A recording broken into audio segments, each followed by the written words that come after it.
going on, everybody? Welcome back to my channel. Today we're bringing you the Chocolate Extreme Blizzard at Dairy Queen. Come over here and get some of that vanilla ice cream, just like this.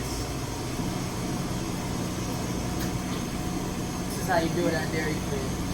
Fill up the cup with vanilla ice cream, just like that.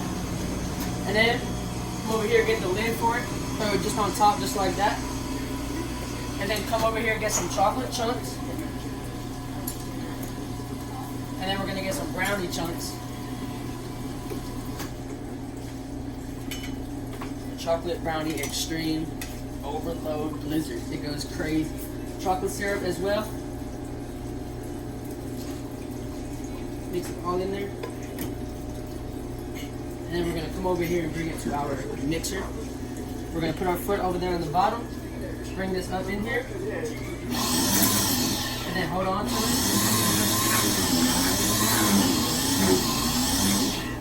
And then after it's done mixed, you want to bring it over here, bang it out a little bit, and that's a beautiful blizzard at Dairy Queen. Thank you.